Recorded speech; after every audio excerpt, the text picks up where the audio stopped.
La viuda del oeste halló refugio en una carreta enterrada y al levantar la lona, empezó a llorar sin parar. Suscríbete al canal para no perderte historias increíbles como esta. Dale clic al botón de like y vamos con la historia.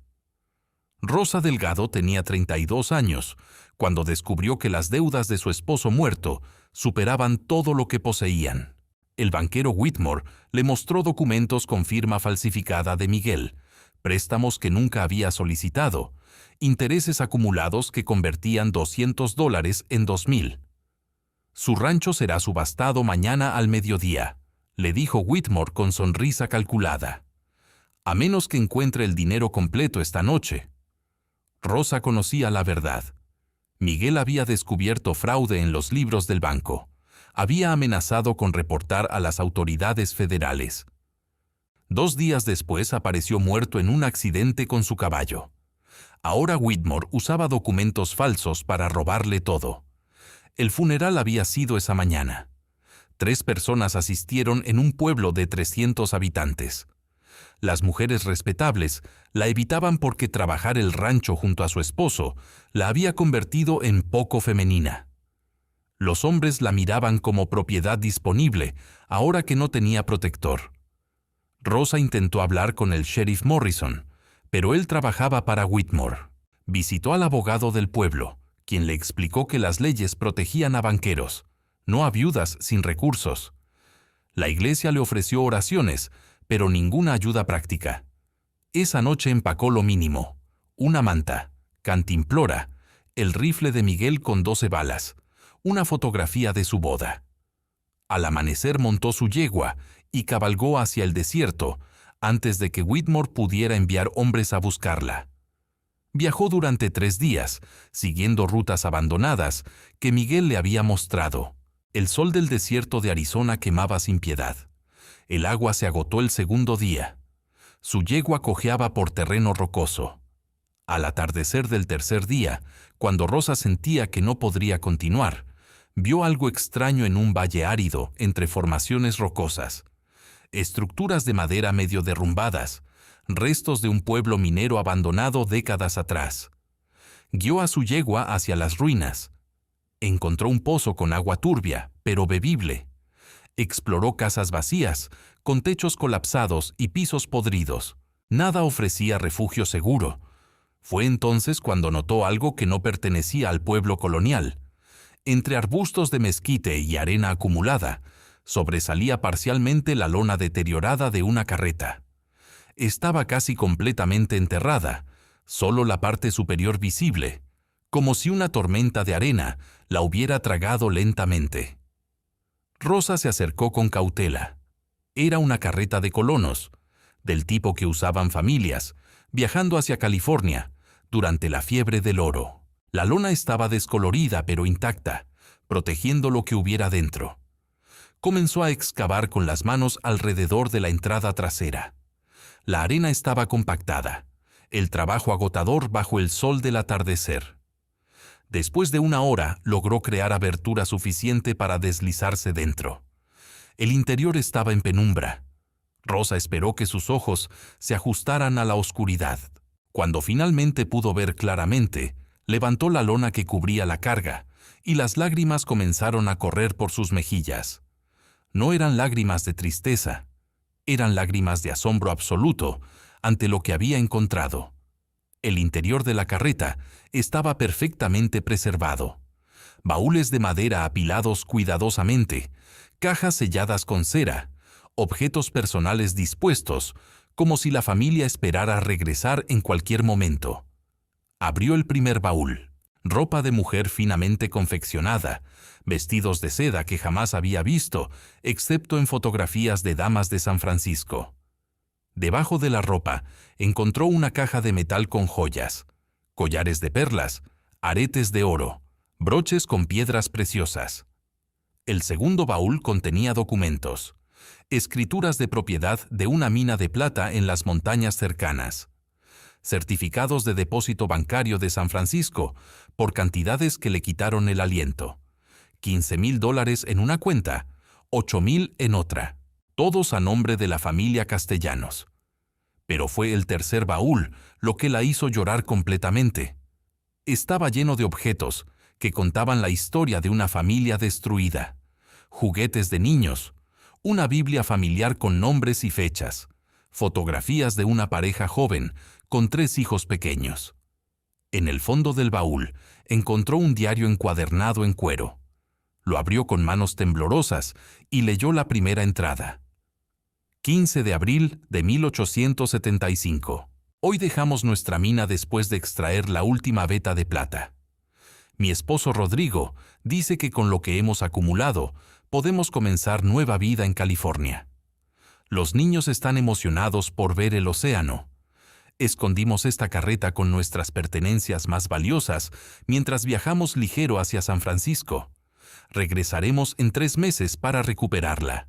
Elena Castellanos. Rosa pasó las páginas buscando más entradas, pero el diario terminaba abruptamente.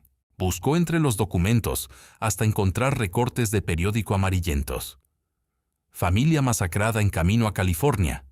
Rodrigo Castellanos, su esposa Elena y sus 3 hijos fueron encontrados muertos a 40 kilómetros de Silver Springs. Las autoridades sospechan de bandidos, aunque no se llevaron las pertenencias de las víctimas. El sheriff local ha cerrado la investigación por falta de evidencia. Mayo de 1875. Rosa leyó el artículo 3 veces antes de entender completamente. La familia Castellanos había escondido su fortuna en esta carreta. Habían viajado ligero hacia California y habían sido asesinados antes de poder regresar. Sus asesinos nunca encontraron la carreta enterrada con toda la riqueza de la familia. Continuó buscando entre los documentos y encontró algo más. Un testamento firmado por Rodrigo Castellanos apenas días antes de su muerte. En caso de que mi familia y yo perezcamos, lego todas nuestras propiedades y riquezas a cualquier persona de buen corazón que encuentre este refugio y lo necesite genuinamente. Que Dios bendiga a quien encuentre esto y le permita usar nuestra fortuna para el bien. Rosa se sentó en el piso de la carreta, sosteniendo el testamento, las lágrimas corriendo libremente. Había perdido todo: su esposo, su hogar, su futuro. Había huido al desierto esperando simplemente sobrevivir unos días más, y ahora había encontrado no solo refugio, sino una fortuna completa. Minas de plata, cuentas bancarias, joyas, documentos de propiedad, más dinero del que podría gastar en toda su vida. Pero también había encontrado algo más profundo. Había encontrado evidencia de que existían familias que se amaban tan intensamente que dejaban herencias para extraños necesitados. Había encontrado prueba de que el amor podía trascender la muerte. Lloró por Miguel, muerto por defender la verdad. Lloró por los Castellanos, asesinados junto a sus hijos. Lloró por todas las injusticias que había presenciado. Pero también lloró de esperanza, porque por primera vez desde la muerte de Miguel, tenía poder para luchar en lugar de solo huir. Se acurrucó esa noche envuelta en los vestidos de seda de Elena Castellanos, usando el rifle de Miguel como almohada. Por primera vez en semanas, durmió sin terror de ser descubierta. No sabía que reclamar esta herencia atraería atención peligrosa. No sabía que Whitmore tenía conexiones con los mismos criminales que habían asesinado a la familia Castellanos. No sabía que encontrar esta carreta la pondría en el centro de una conspiración que había durado 20 años. Pero sí sabía una cosa: ya no era una viuda indefensa huyendo de injusticia, era una mujer con recursos para pelear. Rosa despertó con el sol del desierto filtrándose a través de la lona de la carreta. Por primera vez en semanas, no había dormido aterrorizada, vigilando cada sonido nocturno. Salió y exploró más sistemáticamente el pueblo abandonado. Encontró restos de la operación minera, túneles sellados en las laderas rocosas, equipos oxidados, rieles de vagonetas medio enterrados. Las estructuras confirmaban que este había sido Silver Springs, el pueblo minero próspero que colapsó cuando la plata se agotó en 1874.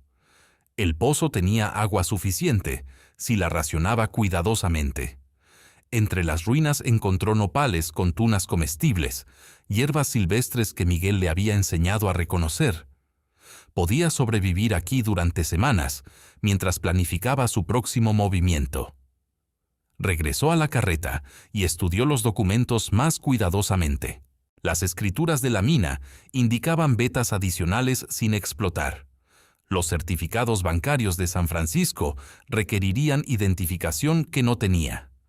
Pero las joyas eran portátiles y valiosas en cualquier lugar.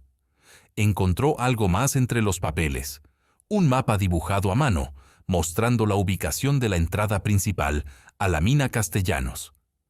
Estaba marcada apenas a 1 kilómetro del pueblo abandonado, oculta deliberadamente entre formaciones rocosas. Rosa decidió explorar. Tomó el rifle, agua y el mapa. Siguió las indicaciones hasta encontrar una abertura en la roca, parcialmente colapsada, pero aún accesible. Entró con cautela usando una lámpara de aceite que había encontrado en la carreta. El túnel principal estaba reforzado con vigas de madera, sorprendentemente sólidas. A 30 metros de profundidad, encontró una cámara excavada, donde los castellanos habían trabajado.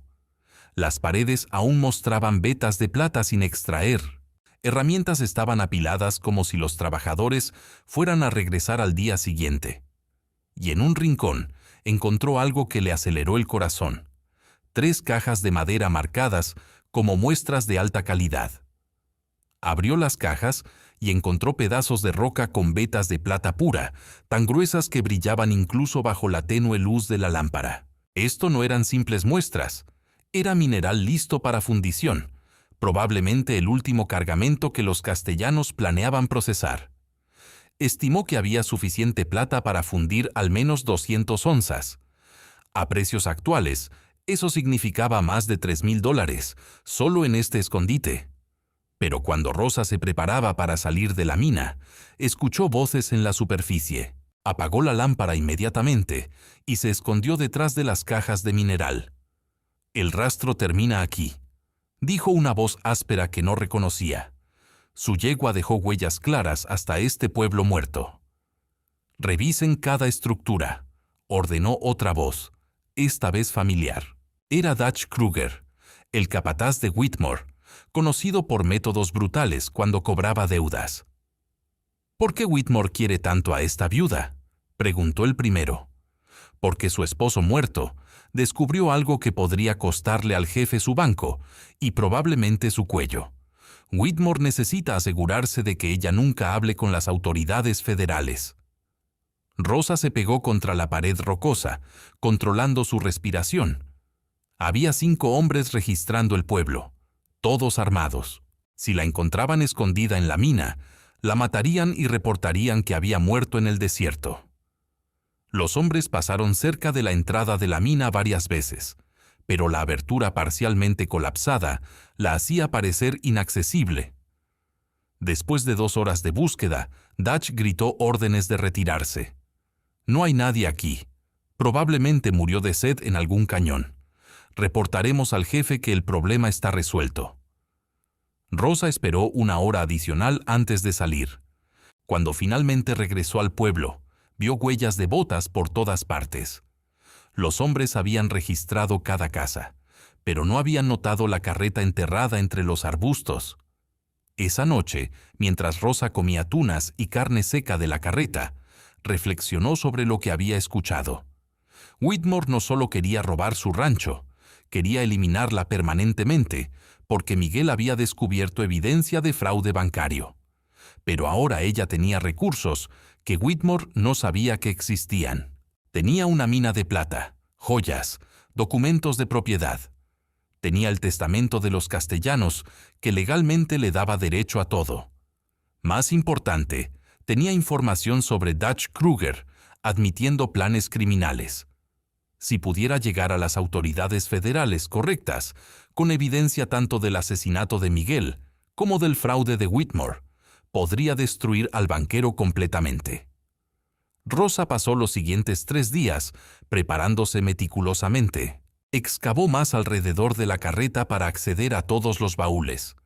Encontró herramientas de minería, dinamita vieja pero potencialmente útil, incluso un segundo rifle con municiones. Estudió cada documento de los castellanos.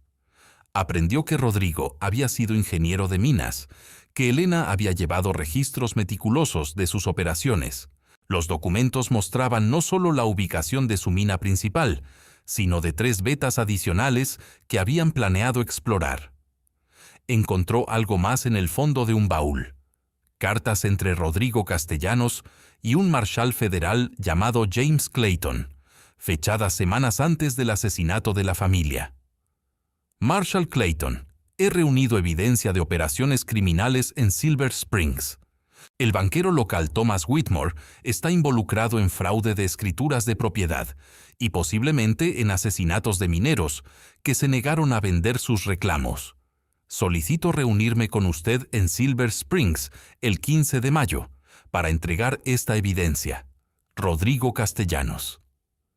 Rosa leyó la carta 3 veces antes de comprender completamente. Los Castellanos habían sido asesinados porque Rodrigo iba a exponer a Whitmore. Exactamente lo mismo que le había pasado a Miguel 20 años después. Whitmore había estado operando criminalmente durante décadas, robando propiedades, eliminando testigos, usando su posición como banquero respetable para encubrir asesinatos. Y ahora Rosa tenía evidencia documental de su primer crimen mayor.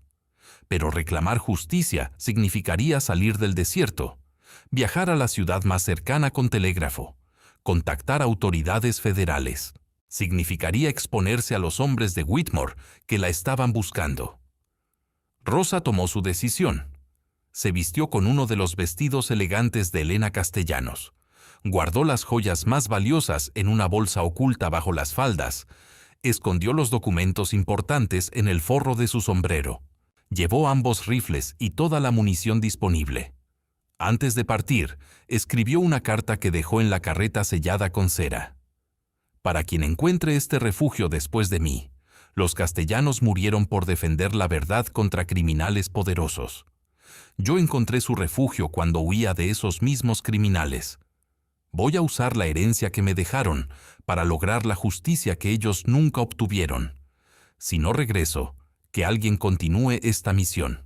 Rosa Delgado, esposa de Miguel Delgado, octubre de 1895. Montó su yegua al amanecer y cabalgó hacia Tucson, la ciudad más cercana con oficina de marshal federal. Era un viaje de 3 días a través de territorio peligroso. Pero Rosa ya no tenía miedo. Tenía evidencia que podía destruir a Whitmore y propósito que le daba coraje. Lo que no sabía era que Dutch Kruger no había regresado a reportar su muerte. Había acampado a 5 kilómetros del pueblo abandonado, vigilando, sospechando que Rosa todavía estaba escondida en algún lugar cercano. Y cuando vio a una mujer elegantemente vestida cabalgando hacia el este esa mañana, reconoció la yegua inmediatamente. La cacería acababa de comenzar otra vez. Rosa cabalgó durante todo el primer día, manteniéndose alejada del camino principal. Usaba rutas que Miguel le había mostrado, senderos entre cañones rocosos, donde era difícil seguir rastros. Al atardecer, encontró una cueva poco profunda donde acampar. No encendió fuego para evitar atraer atención. Comió carne seca y bebió agua racionada mientras vigilaba el horizonte. Fue entonces cuando vio la luz de una fogata, a menos de 1 kilómetro de distancia. Alguien la estaba siguiendo, pero ese alguien era lo suficientemente confiado como para no esconder su presencia. Rosa pasó la noche despierta con el rifle preparado. Al amanecer, vio 2 jinetes explorando el área donde había acampado. Reconoció a Dutch Kruger y a uno de sus hombres. No podía enfrentarlos directamente. 2 hombres armados contra ella. Pero tampoco podía llegar a Tucson, con perseguidores conociendo su ruta. Necesitaba ventaja táctica. Estudió el terreno cuidadosamente. Delante había un desfiladero estrecho que los viajeros usaban como atajo hacia Tucson. Era el lugar perfecto para una emboscada, si tenía coraje de intentarlo. Rosa cabalgó hacia el desfiladero y encontró posición elevada entre rocas que le daba vista clara del camino angosto. Preparó ambos rifles, uno cargado y listo, el otro como respaldo. Luego esperó. Dutch y su compañero entraron al desfiladero 2 horas después, cabalgando confiadamente, sin esperar resistencia de una viuda solitaria. Rosa disparó un solo tiro, que impactó la roca frente a los caballos. Los animales se encabritaron violentamente, casi tirando a sus jinetes. «El siguiente tiro no falla», gritó Rosa desde su escondite. «Dejen sus armas y regresen por donde vinieron». Dutch maldijo furiosamente. «Whitmore paga bien por tu cabeza, viuda. No vamos a rendirnos por una mujer con suerte de principiante». Rosa disparó nuevamente, esta vez rozando el sombrero de Dutch. No había sido suerte. Miguel le había enseñado a disparar desde que tenía 15 años. «No soy principiante, y tengo munición suficiente para mantenerlos atrapados ahí hasta que mueran de sed. O pueden dejar las armas y vivir para cobrar otro día». Los dos hombres intercambiaron miradas. Estaban atrapados en un desfiladero estrecho sin cobertura efectiva, mientras Rosa tenía posición elevada perfecta. «¿Qué garantía tenemos de que no nos dispararás cuando estemos desarmados?», gritó Dutch. «Mi palabra, que vale más que cualquier cosa que salga de la boca de Whitmore». Después de 5 minutos de deliberación tensa, Dutch y su compañero dejaron sus rifles en el suelo y cabalgaron de regreso, manteniendo las manos visibles. Rosa esperó hasta que desaparecieron completamente antes de bajar. Recogió las armas abandonadas, municiones adicionales que necesitaría. Pero también encontró algo en las alforjas de Dutch. Documentos que Whitmore le había dado con órdenes específicas. Eliminar a Rosa Delgado. Recuperar cualquier documento que tenga en su posesión relacionado con Miguel Delgado. No dejar testigos. Pago $500 al completar. La confirmación escrita de que Whitmore había ordenado su asesinato era evidencia legal perfecta. Rosa guardó los documentos cuidadosamente. Continuó hacia Tucson, cabalgando toda la noche. Llegó a la ciudad al mediodía siguiente, sucia del camino pero vistiendo el elegante vestido de lana que le daba apariencia de dama respetable en lugar de viuda fugitiva. La oficina del Marshal Federal estaba en el centro de Tucson.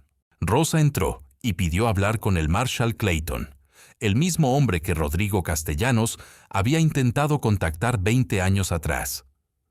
«El Marshal Clayton murió hace 15 años», le informó el deputy. «El Marshal actual es William Foster. ¿Puedo ayudarla?». Rosa evaluó al deputy cuidadosamente. Era joven, probablemente 25 años, con expresión honesta que contrastaba con la corrupción que había visto en el sheriff Morrison. «Necesito reportar asesinato, fraude bancario y conspiración criminal que ha durado 20 años», dijo Rosa con voz firme. El deputy la miró con sorpresa. «Esas son acusaciones serias, señora». «Delgado, Rosa Delgado, y tengo evidencia documental de todo lo que estoy reportando». El deputy la condujo a una oficina privada, donde Rosa pasó 3 horas relatando toda la historia. El asesinato de Miguel, después de descubrir fraude, los documentos falsos de deudas, la subasta forzada de su rancho, su huida al desierto. Luego presentó los documentos de los Castellanos, las cartas de Rodrigo al Marshal Clayton, el recorte de periódico sobre el asesinato de la familia, las escrituras de la mina que probaban que Whitmore había tomado control de sus propiedades después de su muerte. «Whitmore ha estado usando el banco para robar propiedades durante décadas», explicó Rosa. «Cuando alguien lo descubre, esa persona muere en accidente conveniente. Luego Whitmore reclama la propiedad por deudas falsificadas». El deputy Foster estudió los documentos con expresión cada vez más seria. «Estos documentos son explosivos. Si son auténticos, Whitmore enfrenta cargos federales de asesinato múltiple y fraude». «También tengo esto». Rosa presentó las órdenes escritas que había encontrado en las alforjas de Dutch. confirmación de que Whitmore ordenó mi asesinato. Foster leyó las órdenes y su expresión se endureció. Esto es suficiente para arresto inmediato. Voy a telegrafiar a mi superior en Phoenix para autorización de operación federal. ¿Cuánto tiempo tomará? 2, quizás 3 días para organizar. Necesito reunir deputies adicionales, preparar órdenes de arresto, coordinar con autoridades locales que no estén comprometidas. Rosa sintió alivio mezclado con ansiedad. 3 días significaba 3 días, expuesta en Tucson, donde los hombres de Whitmore podrían encontrarla. Necesito lugar seguro donde quedarme, dijo. Foster asintió. Tengo contacto con una familia respetable aquí en Tucson. Los Morrison, no relacionados con el sheriff corrupto de su pueblo, estarán dispuestos a hospedarla bajo protección federal. Esa tarde Rosa fue llevada a una casa amplia en el distrito respetable de Tucson. Margaret Morrison era mujer de 50 años, viuda ella misma, que recibió a Rosa con comprensión inmediata. Marshall Foster me explicó tu situación, dijo Margaret mientras le mostraba una habitación confortable. Perdí a mi esposo hace 10 años, por circunstancias similares, hombres poderosos robando propiedades de viudas indefensas. Por primera vez desde la muerte de Miguel, Rosa se sintió segura. Margaret le proporcionó ropa limpia, comida caliente, una cama donde dormir sin terror. Pero esa noche, mientras Rosa descansaba, Dutch Kruger llegó a Tucson. No venía solo. Había reunido 6 hombres armados con órdenes de Whitmore de encontrar a Rosa antes de que pudiera testificar ante autoridades federales. La cacería había llegado a la ciudad. Rosa despertó al amanecer con Margaret, llamando suavemente a su puerta. «Tenemos problemas. Hombres armados están vigilando la casa desde la calle». Rosa miró por la ventana cuidadosamente. Reconoció a Dutch y 3 de sus hombres posicionados estratégicamente alrededor de la propiedad. No podían entrar a una residencia respetable sin causar escándalo público, pero tampoco permitirían que Rosa saliera sin capturarla. «Envié mensaje al Marshal Foster», dijo Margaret. «Llegará con deputies en 1 hora».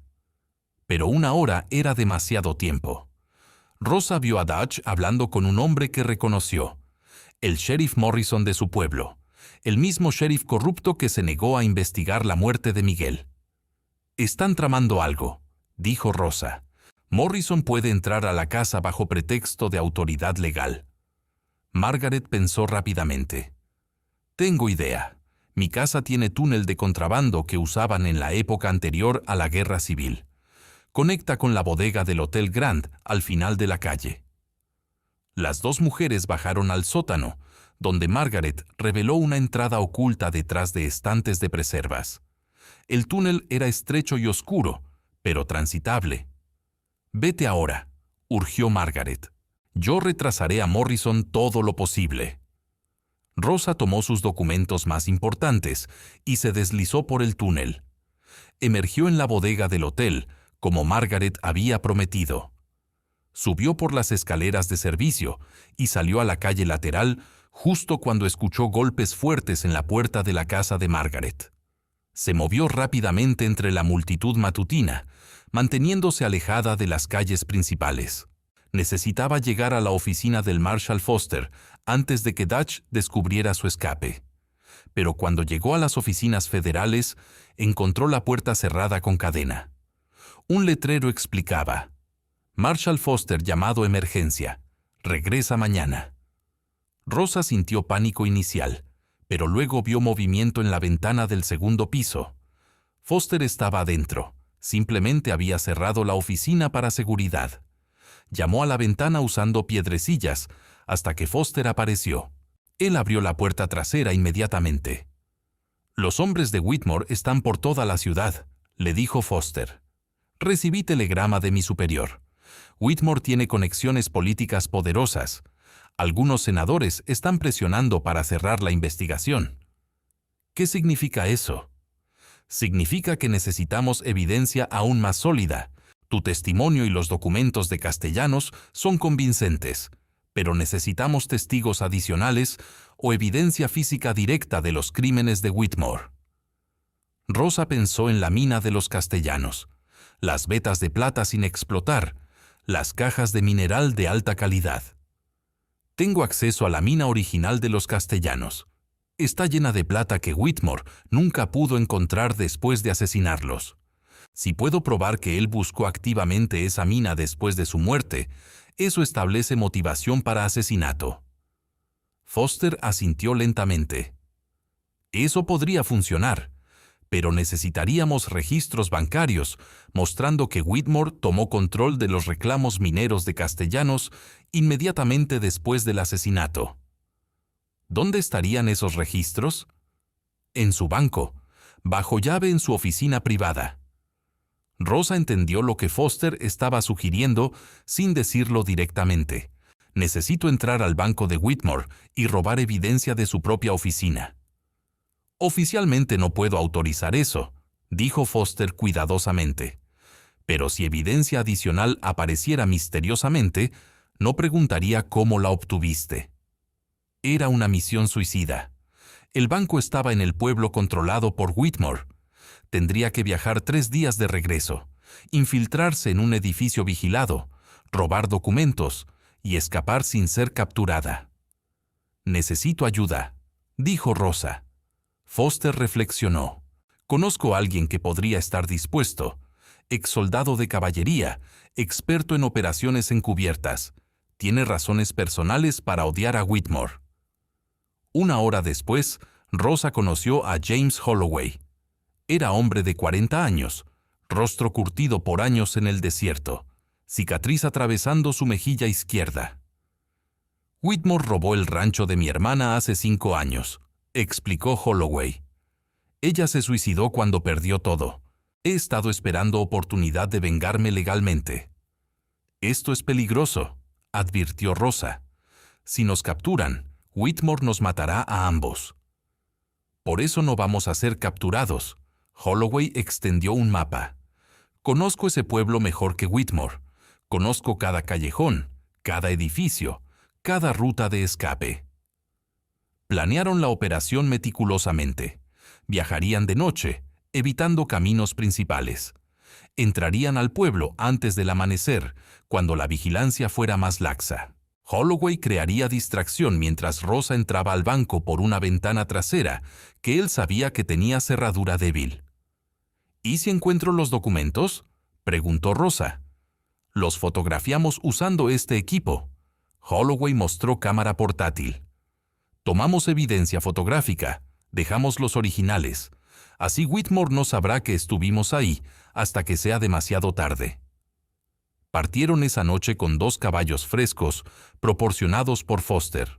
Cabalgaron 3 días usando rutas que Holloway conocía íntimamente, evitando áreas donde Dutch podría tener hombres vigilando. Llegaron al pueblo al amanecer del 4.º día. Holloway había calculado perfectamente. Era domingo, día cuando los hombres de Whitmore dormían tarde después de noche de borrachera en el salón. Entraron por el lado este del pueblo, moviéndose entre edificios como sombras. El banco estaba silencioso, exactamente como Holloway había predicho. La ventana trasera se dio después de 3 minutos de trabajo cuidadoso.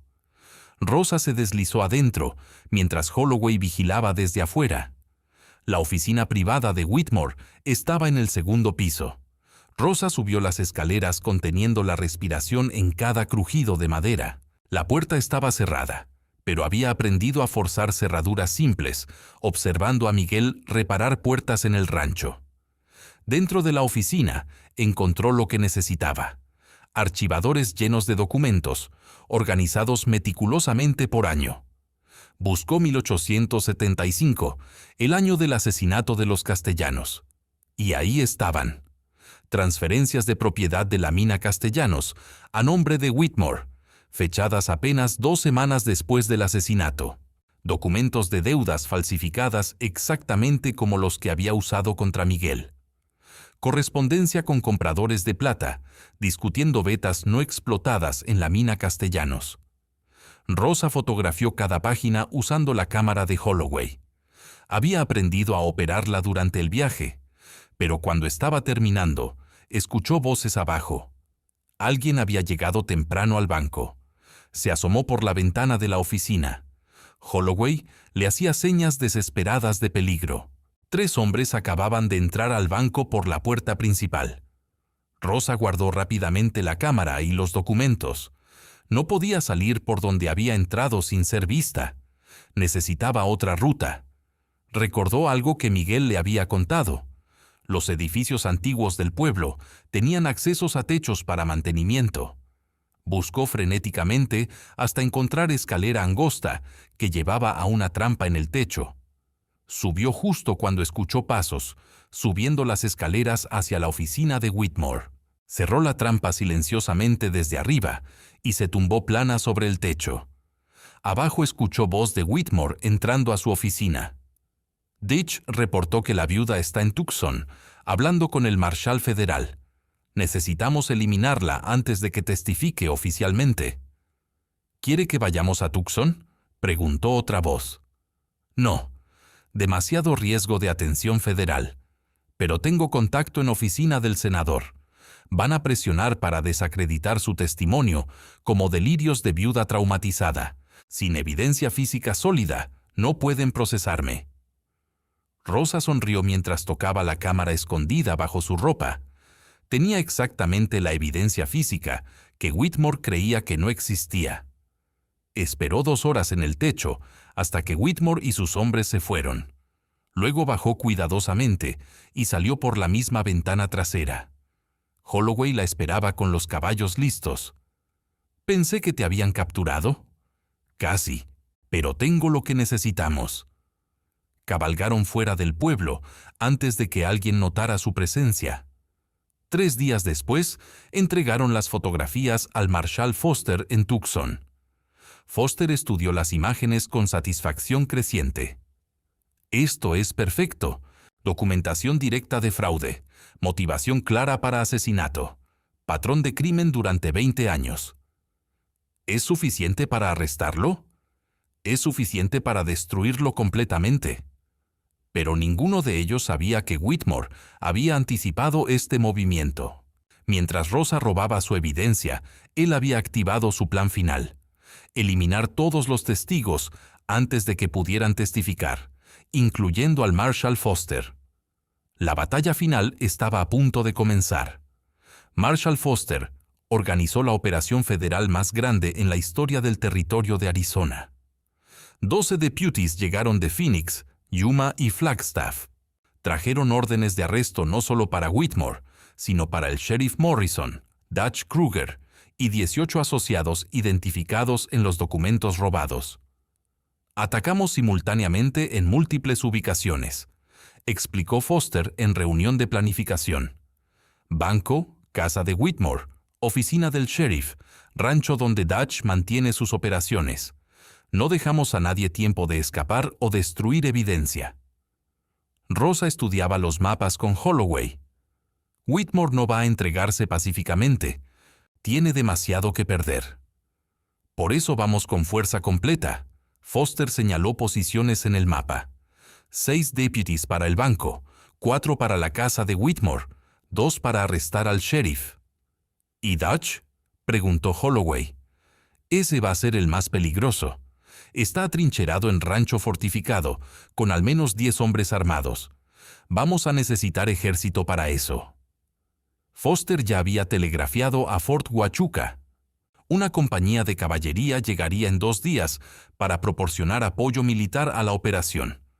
Pero Rosa sentía inquietud creciente. 2 días es mucho tiempo. Whitmore tiene informantes. Si descubre lo que estamos planeando. Sus temores se confirmaron esa noche.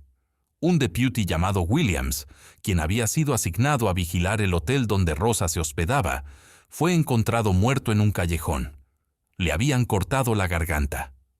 «Mensaje de Whitmore», dijo Foster con expresión sombría. «Nos está diciendo que sabe lo que planeamos y que no tiene miedo de matar oficiales federales». Margaret Morrison llegó corriendo a las oficinas del marshal. «Atacaron mi casa. Intentaron incendiarla con lámparas de aceite. Vecinos apagaron el fuego, pero dejaron mensaje clavado en mi puerta. El mensaje era simple y brutal. Entrega a la viuda, o todos los que la protegen morirán. Rosa sintió culpa devastadora. Esto es por mí. No puedo permitir que más personas mueran por protegerme. Esto es exactamente lo que Whitmore quiere, dijo Foster firmemente. Quiere que te sientas culpable, que te entregues, que renunciemos. No vamos a darle esa satisfacción.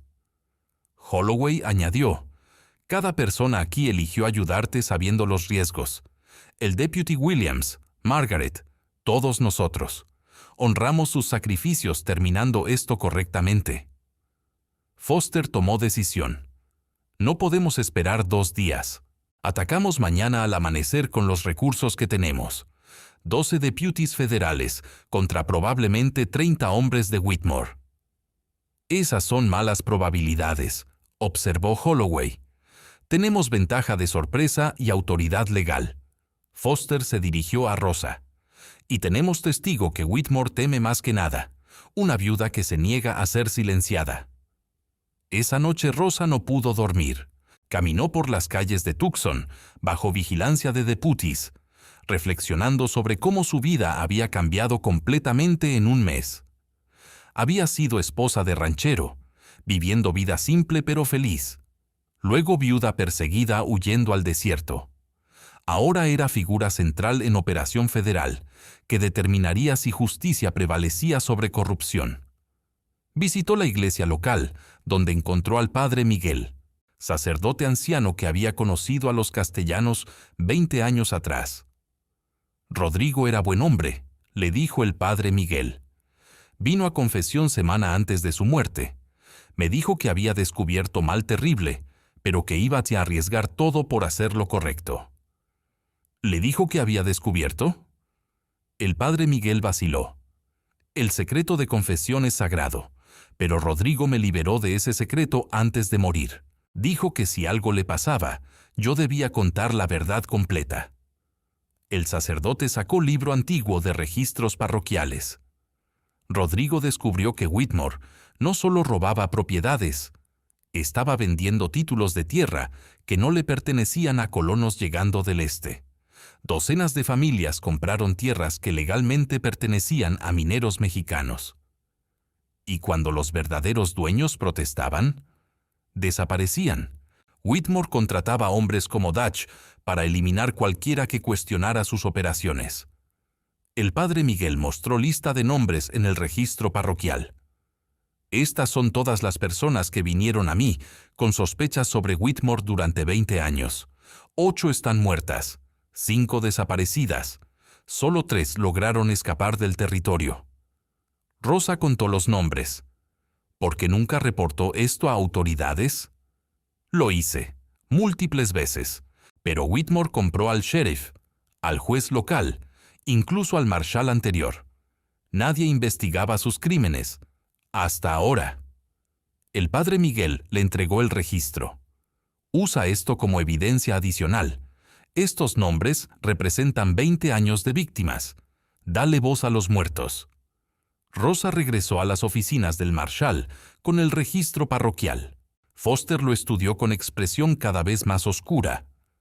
Esto transforma el caso de fraude y asesinatos aislados a conspiración criminal, organizada durante 2 décadas. Whitmore enfrenta potencialmente pena de muerte federal. ¿Eso es suficiente para convencer al juez de emitir órdenes de arresto inmediatas? Más que suficiente. Pero cuando Foster intentó telegrafiar al juez federal en Phoenix, descubrió que las líneas telegráficas habían sido cortadas. Whitmore había anticipado su movimiento y había cortado comunicación con el exterior. «Estamos aislados», dijo Foster. «No podemos pedir refuerzos, no podemos reportar a superiores. Somos nosotros contra Whitmore». Holloway revisó su revólver cuidadosamente. «Entonces terminemos esto, antes de que él pueda preparar más defensas». La operación se programó para el amanecer del día siguiente. Cada deputy recibió asignación específica. Rosa insistió en acompañarlos a pesar de las protestas.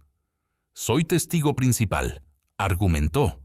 Si algo sale mal, necesito estar ahí para testificar sobre lo que Whitmore intentó hacer. Foster finalmente cedió, pero con condición. Te quedas atrás de las líneas con protección de 2 deputies. No te acercas a zona de combate bajo ninguna circunstancia. Esa noche final, Rosa escribió carta a Miguel, describiendo todo lo que había logrado desde su muerte. Mi amor, encontré manera de vengar tu asesinato y de lograr justicia para docenas de otras víctimas. Los castellanos me dieron recursos que necesitaba. Personas buenas me dieron apoyo que nunca esperé. Mañana terminamos lo que comenzaste cuando descubriste los crímenes de Whitmore. Si algo me pasa, sabe que morí luchando en lugar de huyendo. Tu esposa que te ama eternamente, Rosa. Guardó la carta junto con el testamento de los castellanos y los documentos de propiedad de la mina. Si moría, quería que alguien supiera la historia completa. Al amanecer del día siguiente, 12 deputies federales cabalgaron hacia el pueblo controlado por Whitmore durante 20 años. Rosa cabalgaba con ellos, rifle de Miguel a través de su silla, determinación absoluta en su corazón. La batalla final por justicia estaba a punto de comenzar. Y sin importar el resultado, Rosa sabía que nunca volvería a ser la viuda aterrorizada que había huido al desierto un mes atrás. Era sobreviviente que se había convertido en guerrera. Los deputies federales entraron al pueblo justo cuando el sol comenzaba a iluminar las calles polvorientas. Foster había dividido sus fuerzas estratégicamente: 6 hombres hacia el banco, 4 hacia la casa de Whitmore, 2 hacia la oficina del sheriff. Rosa esperaba en las afueras con Holloway y 2 deputies como guardaespaldas. Desde su posición podía ver el edificio del banco, donde todo había comenzado con las deudas falsificadas de Miguel. El primer indicio de problemas fue cuando el deputy Johnson salió corriendo del banco gritando: «¡Está vacío! ¡No hay nadie aquí!». Foster corrió hacia el banco, mientras otros deputies reportaban lo mismo desde la casa de Whitmore y la oficina del sheriff. Todos los objetivos estaban abandonados, como si hubieran sido evacuados durante la noche. «Es una trampa», dijo Holloway inmediatamente. Whitmore sabía exactamente cuándo íbamos a atacar. Su predicción se confirmó cuando sonaron disparos desde los techos de edificios circundantes. Hombres de Whitmore habían estado escondidos esperando, convirtiendo el centro del pueblo en zona de fuego cruzado. Los deputies buscaron cobertura detrás de abrevaderos y pilares de madera. Foster gritó órdenes, tratando de organizar defensa, pero estaban atrapados en posición expuesta. Rosa vio a 2 deputies caer heridos en los primeros minutos. Holloway la empujó detrás de una carreta volcada, mientras balas silbaban cerca. «Tenemos que sacar a los heridos», gritó Rosa. «Si sales ahí te matan inmediatamente». Holloway disparó hacia un tirador en el techo del salón.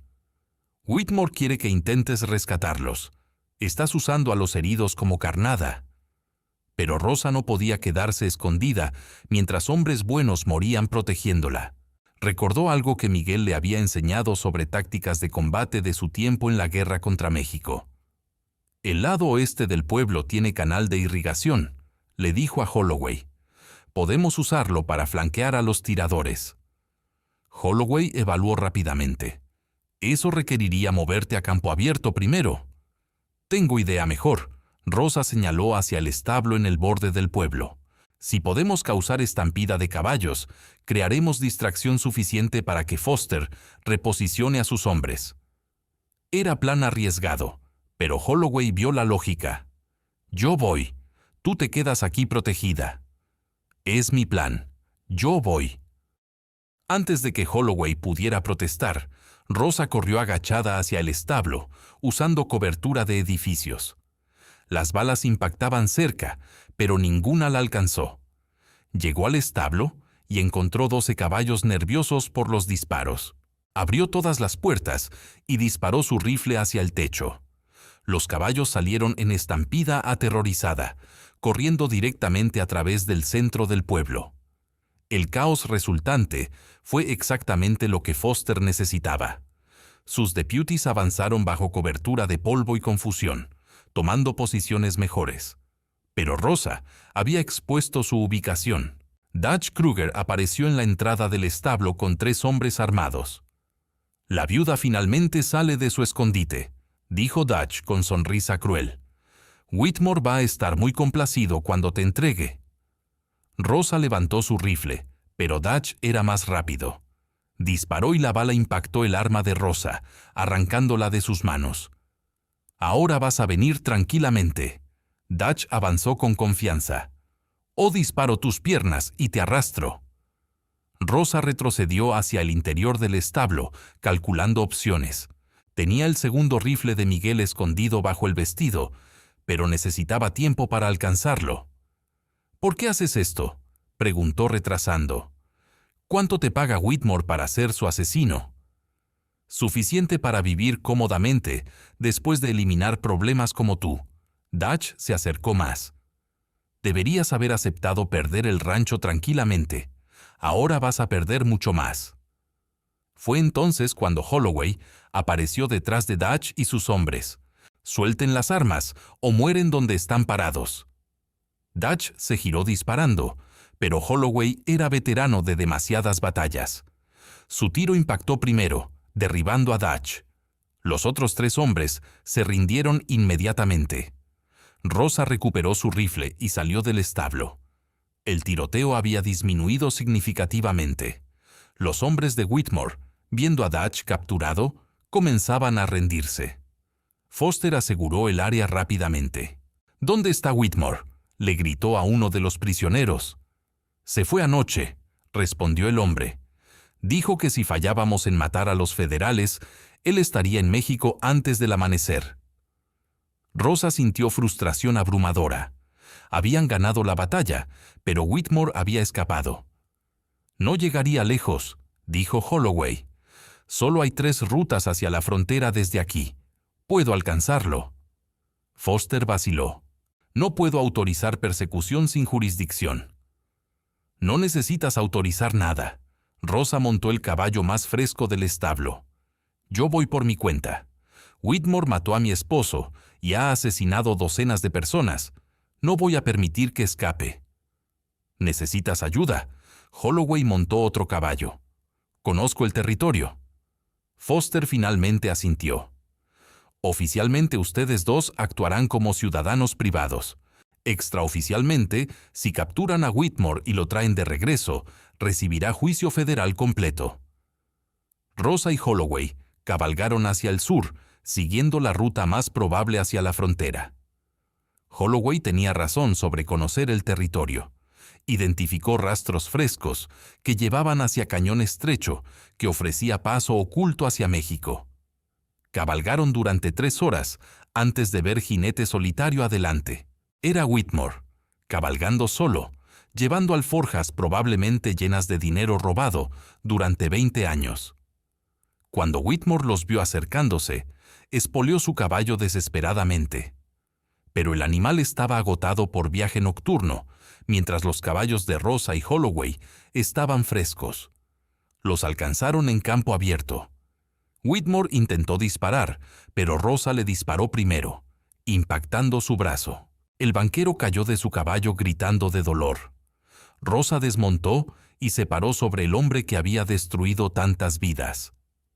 Thomas Whitmore, bajo autoridad proporcionada por el Marshal Federal Foster, estás arrestado por asesinato múltiple, fraude y conspiración criminal. Whitmore la miró con odio puro. «Eres solo una viuda estúpida. No tienes autoridad». «Pero yo sí». Holloway mostró placa de deputy que Foster le había dado secretamente. «Y ella es testigo principal que va a destruirte en corte federal». Arrastraron a Whitmore de regreso al pueblo donde Foster ya había asegurado todos los prisioneros. El banquero fue encadenado junto a Dutch y sus hombres en celda temporal. Esa noche, Rosa finalmente pudo descansar. Los deputies heridos estaban siendo atendidos por doctores locales. Ninguno había muerto, aunque 2 tenían heridas serias. Margaret Morrison llegó con comida para todos los deputies. El pueblo entero está celebrando. Whitmore controló este lugar con terror durante 20 años. Finalmente podemos respirar libres. Pero Foster tenía preocupación adicional. Procesamiento legal va a tomar meses. Necesitamos asegurar que todos los testigos permanezcan seguros hasta el juicio. ¿Dónde se realizará el juicio?, preguntó Rosa. Phoenix, juez federal Wilson, preside tribunales territoriales. Es conocido por ser incorruptible. Rosa pasó la siguiente semana dando testimonio detallado a escribas que documentaban cada aspecto del caso. Describió el asesinato de Miguel, los documentos falsificados, su descubrimiento de la carreta de los Castellanos, la evidencia en la mina. Otros testigos comenzaron a aparecer. Familias que habían perdido propiedades a Whitmore décadas atrás. Trabajadores que habían visto asesinatos.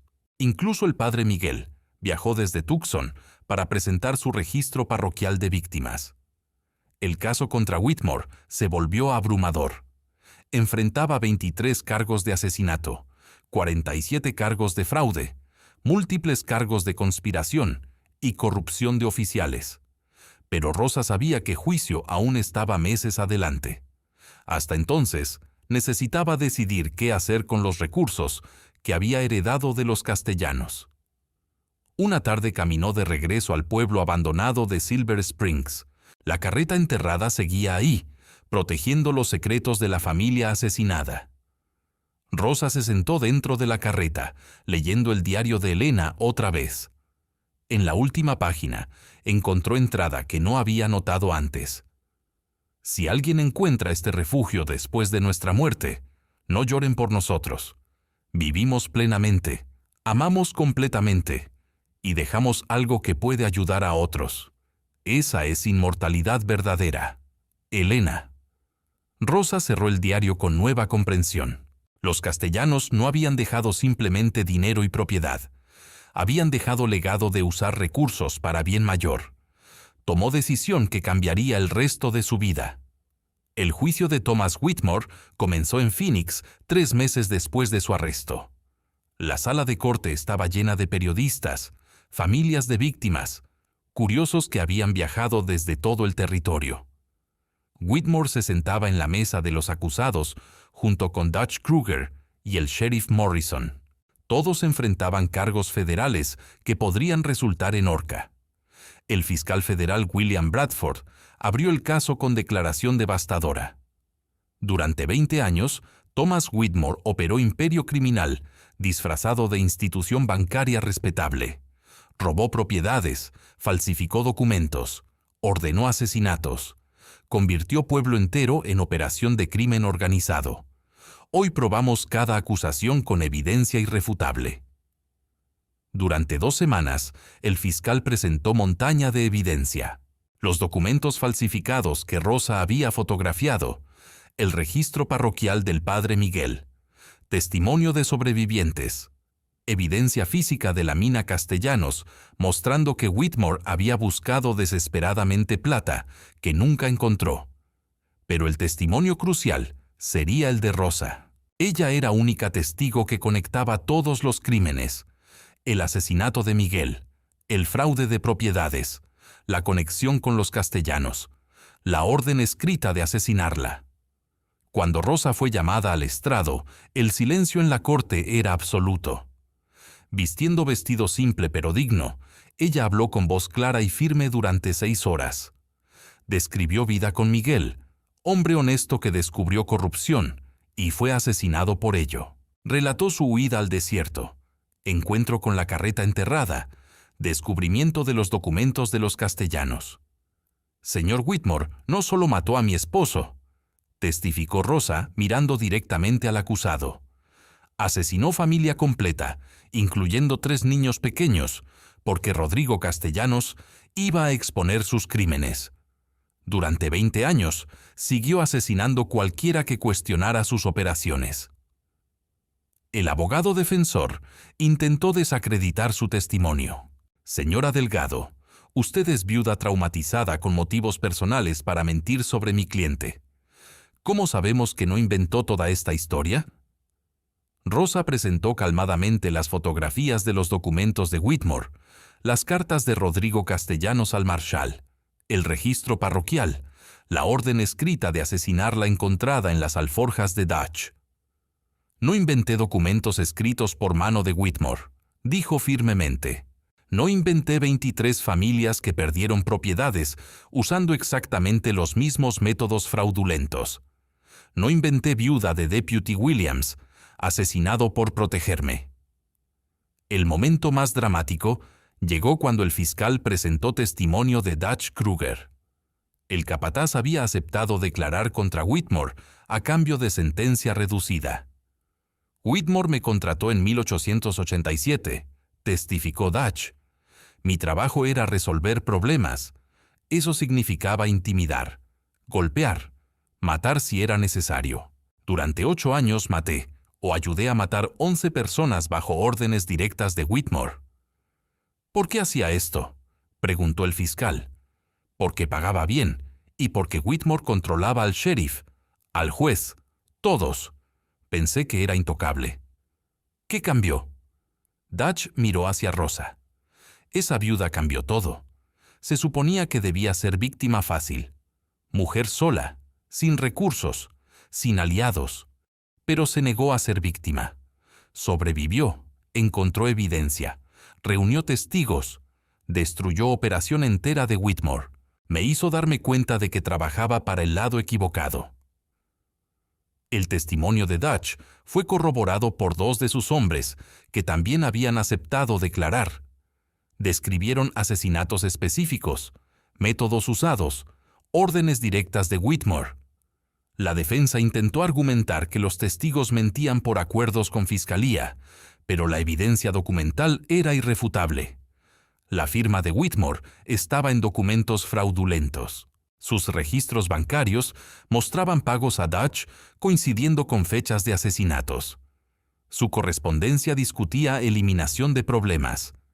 El juez Wilson escuchó todos los testimonios con expresión cada vez más severa. Cuando llegó el momento de argumentos finales, el fiscal Bradford resumió brutalmente. Thomas Whitmore no es simplemente criminal, es arquitecto de sistema que convirtió asesinato en práctica comercial. 22 personas están muertas porque él valoraba dinero más que vidas humanas. Merece máxima pena que ley federal permite. La defensa argumentó débilmente sobre dudas razonables y testigos no confiables, pero nadie en la sala creía sus argumentos. El jurado deliberó 4 horas. Cuando regresaron, el presidente del jurado se levantó con expresión sombría. En el caso del territorio de Arizona versus Thomas Whitmore, encontramos al acusado culpable de todos los cargos de asesinato en primer grado, fraude y conspiración criminal. El veredicto fue recibido con silencio absoluto, seguido de suspiros colectivos de alivio. Familias de víctimas lloraban abrazándose. Rosa sintió peso enorme levantándose de sus hombros. Whitmore colapsó en su silla, finalmente entendiendo que su imperio había terminado. El juez Wilson no mostró misericordia en la sentencia. Thomas Whitmore ha sido encontrado culpable de crímenes que manchan la dignidad humana. Sentencio a muerte por horca, sentencia a ejecutarse en 30 días. Dutch Kruger y el sheriff Morrison recibieron cadena perpetua a cambio de su cooperación. Otros 14 asociados recibieron sentencias de entre 10 y 40 años. Pero para Rosa, la justicia no estaba completa. Después del juicio, habló con el juez Wilson en privado. Su señoría, las familias de las víctimas de Whitmore, perdieron todo. ¿Qué compensación recibirán? El juez consideró la pregunta. Legalmente, propiedades confiscadas de Whitmore serán subastadas y fondos distribuidos entre víctimas comprobadas, pero el proceso tomará años. Tengo propuesta. Rosa presentó documentos preparados por abogado que había contratado. Heredé recursos considerables de la familia Castellanos.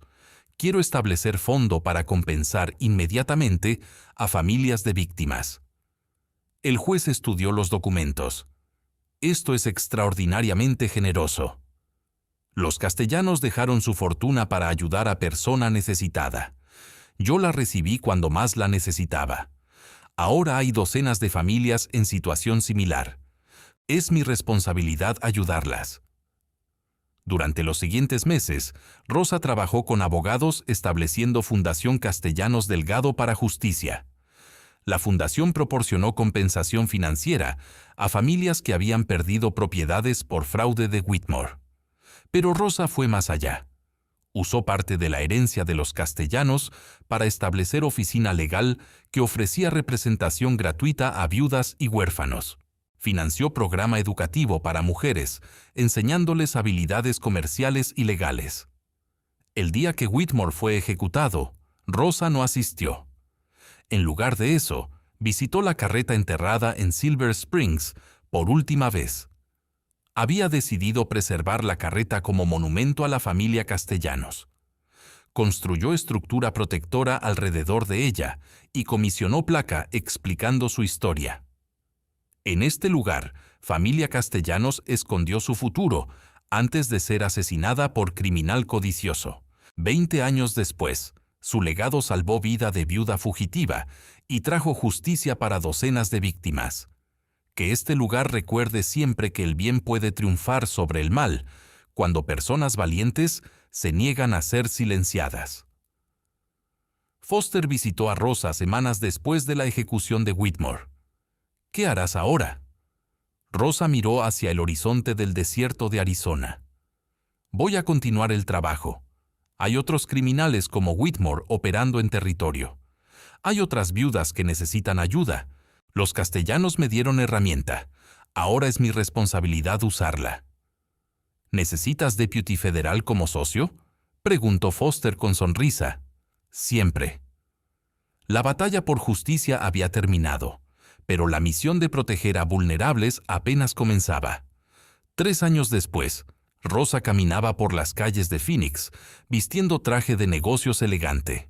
A sus 35 años, se había convertido en figura conocida en tribunales de territorio, abogando por viudas y huérfanos que enfrentaban injusticias similares a la que ella había sufrido. La Fundación Castellanos Delgado operaba oficinas en 5 ciudades. Había ayudado a recuperar propiedades robadas para 43 familias. Había procesado exitosamente 7 casos adicionales de fraude bancario. Había establecido 3 refugios para mujeres escapando de situaciones abusivas. La mina Castellanos, ahora operada éticamente bajo supervisión de Rosa, empleaba 30 trabajadores con salarios justos y condiciones seguras. Las ganancias financiaban las operaciones de la fundación. Pero Rosa no había olvidado sus raíces. Cada mes viajaba al pueblo que había sido controlado por Whitmore, ahora renombrado Nueva Esperanza. El rancho que Whitmore le había robado había sido devuelto legalmente, y ella lo había convertido en escuela para niñas huérfanas. Margaret Morrison dirigía la escuela, enseñando no solo lectura y matemáticas, sino también habilidades prácticas, cómo manejar dinero, cómo reconocer documentos fraudulentos, cómo defenderse legalmente. «Estamos graduando primera clase el próximo mes», le dijo Margaret con orgullo. 12 jóvenes que llegaron sin nada y ahora tienen educación y habilidades para vida independiente. Holloway se había convertido en investigador principal de la fundación, usando sus habilidades militares para documentar casos de corrupción y fraude.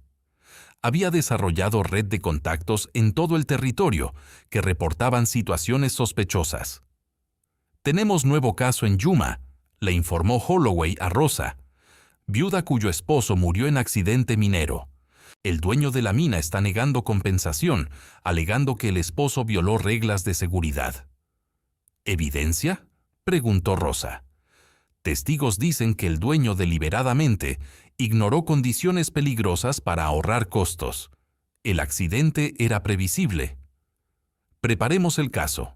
Viajamos a Yuma mañana. Este era el patrón de vida de Rosa ahora. Identificar injusticias, reunir evidencia, luchar en cortes, usar recursos de la fundación para nivelar campo de juego entre pobres y poderosos.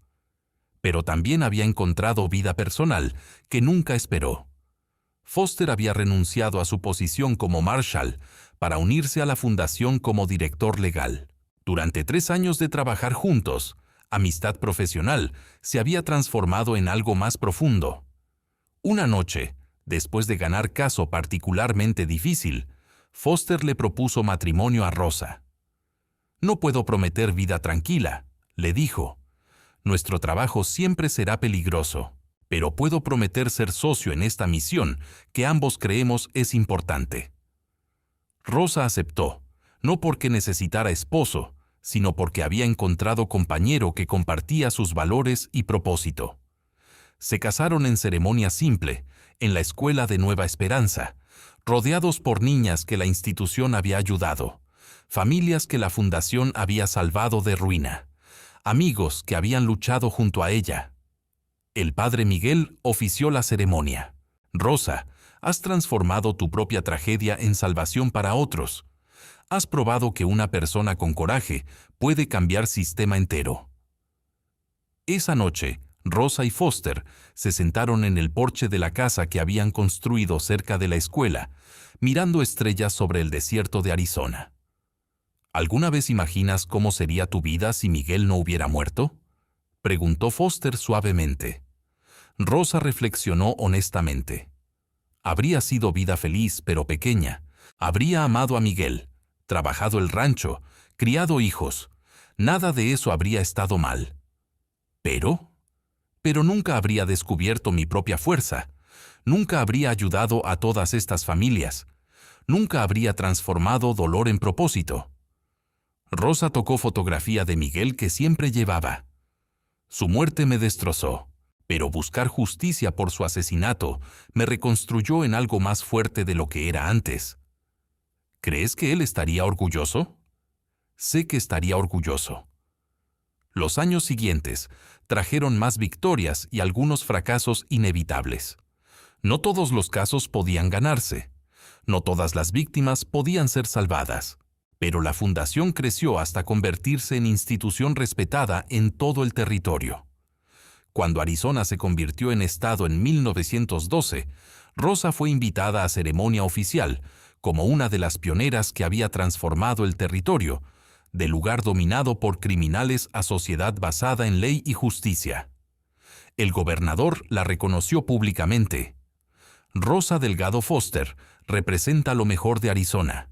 Sobrevivió tragedia, buscó justicia, usó recursos para mejorar vidas de incontables familias. Es ejemplo de que una persona determinada puede cambiar mundo. Pero el reconocimiento que más significó para Rosa fue carta que recibió de una de las primeras estudiantes graduadas de la escuela en Nueva Esperanza. «Señora Rosa, llegué a su escuela huérfana y aterrorizada después de que mi familia fuera destruida. Usted me enseñó que ser mujer sin protección masculina no significa ser indefensa. Me enseñó que puedo tener educación, carrera, vida independiente. Ahora soy maestra en pueblo pequeño, enseñando a otras niñas las lecciones que aprendí de usted. Su legado se multiplica con cada vida que toca». En 1920, a los 57 años, Rosa visitó por última vez la carreta enterrada en Silver Springs. El monumento que había construido se había convertido en destino para mujeres buscando inspiración. Se sentó dentro de la carreta restaurada, leyendo el diario de Elena Castellanos otra vez. Las palabras finales resonaban con nueva profundidad. «Si alguien encuentra este refugio después de nuestra muerte, no lloren por nosotros. Vivimos plenamente, amamos completamente y dejamos algo que puede ayudar a otros. Esa es inmortalidad verdadera». Rosa entendía completamente ahora. Los castellanos vivían a través de cada familia, salvada por la fundación. Miguel vivía a través de la justicia que ella había logrado en su nombre, y ella misma viviría a través de las incontables mujeres que aprenderían que podían ser fuertes, independientes, imparables. Escribió entrada final en su propio diario, que había mantenido desde el día que encontró la carreta. Comencé este viaje como viuda aterrorizada, huyendo al desierto para sobrevivir. Encontré refugio en carreta enterrada y descubrí herencia que transformó mi destino. Pero la verdadera herencia no fue dinero o propiedad, fue lección de que sufrimiento puede convertirse en propósito, que injusticia puede motivar cambio, que una persona negándose a ser silenciada puede inspirar movimiento entero. A cualquier mujer que lea esto en futuro, tu voz importa, tu vida tiene valor, tu dolor puede transformarse en poder para ayudar a otros. Nunca permitas que nadie te convenza de que eres débil simplemente porque eres mujer, sin protección masculina. La fuerza verdadera no viene de hombres protegiéndonos, viene de nosotras mismas descubriendo que podemos sobrevivir cualquier tormenta, luchar cualquier batalla, reconstruir cualquier vida destruida. Los castellanos me enseñaron esta verdad. Ahora la paso a próxima generación. Rosa Delgado Foster, 1920. Rosa cerró el diario y lo dejó en la carreta junto al diario de Elena. Dos historias entrelazadas, dos familias conectadas por tragedia y redención, dos legados que continuarían inspirando. Mientras cabalgaba de regreso hacia Phoenix, donde Foster y docenas de casos esperaban, Rosa sintió paz absoluta. Había perdido a Miguel, había sufrido injusticia terrible, había llorado lágrimas de desesperación en carreta enterrada, pero también había encontrado fuerza que nunca supo que poseía. Había logrado justicia que parecía imposible, había construido legado que ayudaría a generaciones futuras. El desierto de Arizona se extendía infinito bajo el cielo azul profundo. Era el mismo desierto donde había huido aterrorizada 3 décadas atrás. Pero ahora lo miraba con ojos diferentes. No era lugar de muerte y desesperación, era lugar de transformación.